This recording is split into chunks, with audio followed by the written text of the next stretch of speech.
안녕하세요. 지역문화 전문인력과정 6기 고지연입니다. 저는 2021년도에 깨비골목 이야기 전시회라는 걸 했습니다. 제가 지금 살고 있는 지역은, 활동하는 지역은 경남 김해고요. 그리고 이 지역에서 이제 제가 문화 활동을 할 때 어떤 걸 하면 좋겠나 했을 때 마을 주민들의 이야기, 그다음 마을 이야기를 모아서 요 지역의 특징이 신도시와 구도시가 나뉘어져 있어요.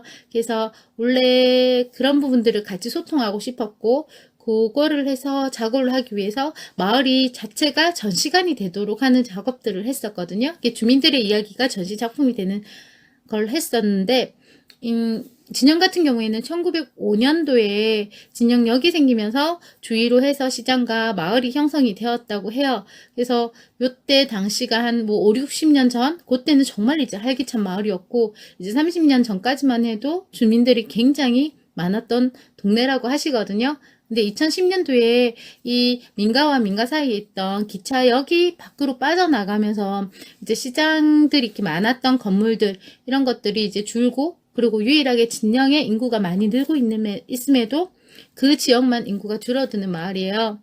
제일 처음에 궁금했던 거는 깨비골목이라는 이쁜 간판이 하나 생겼는데 이게 왜 생겼는지에 궁금증부터 시작을 했었고요. 그리고 이걸 물어보는 과정에서 이 깨비골목 간판에 대해서 모르는 주민분들도 계셨고, 그리고 이게 생겼던 이유는 예전에 이제 마을이 가장 활기찼을 때 어느 날 자고 일어나면 이제 불이 켜져 있고, 또 어느 날 자고 일어나면 불이 꺼져 있더라. 그래서 집집마다 밤에 불이 꺼졌다 켜졌다 하는 게 달라지니까 뭐 도깨비 불처럼 그랬다라고 해서 그런 말들도 있더라고요. 그래서 이런 속사정을 이제 알게 되는 게, 이제 진영 같은 경우에는 이제 1905년도에 일본 군수물자 수송용으로 기차역이 생겼어요. 근데 그러면서 여기 있으니까 교통이 요지다 해서 이렇게 사람들이 왕래가 많아졌고, 그러면서 이제 시장이 생기고 마을이 생기면서 장사하는 사람들이 모여 사는 마을들이 있었던 거예요.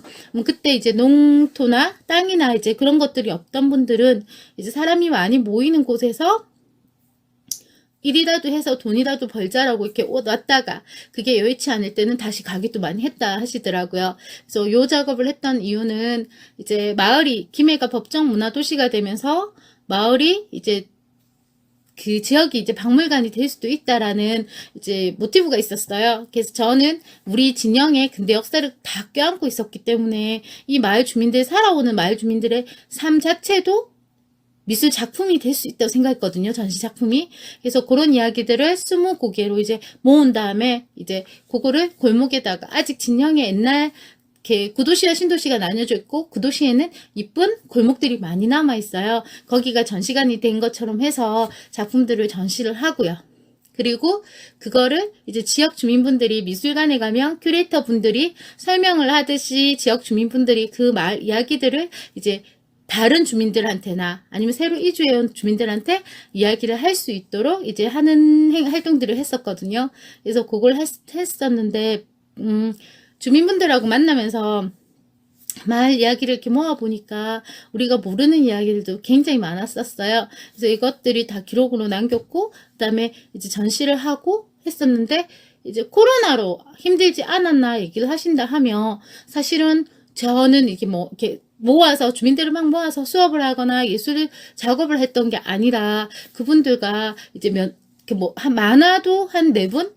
그러니까 조금씩 이렇게 소수로 만난 다음에 이야기를 모으고 인터뷰하는 작업들을 이제 한두 분을 만나서 인터뷰를 해서 이야기를 20곡으로 만들었던 거였거든요. 그러고 나서 주민분들이 나중에 이제 큐레이터처럼 설명을 하는 부분들은 하루 종일 같이 있는 게 아니고 뭐 짧은 시간에 했던 게 아니라 9시부터 우리 미술관 가면 6시까지 운영을 하는 것처럼 한 3주 정도 마을 골목길에다 이 20작품을 매일매일 가서 걸어놓고 이제 걷고 하는 작업들을 했었어요.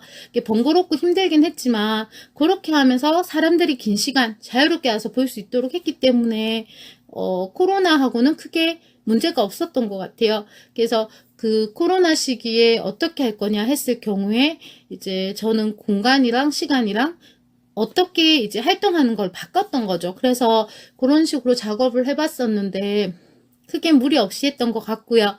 그리고 그 마을 주민들 이야기 모으고 그거를 이제 작품으로 전시하고 그걸 주민들한테 설명할 수 있는 큐레이터 스님들도 하루 종일 쓴 게 아니라 중간중간에 이제 시간을 자유롭게 써서 편하게 만나서 이제 설명할 수 있도록, 그러니까 주민이 주민한테 재밌게 설명할 수 있는 게 이제 정해진 일처럼 한 게 아니라 자유롭게 할 수 있도록 했었거든요.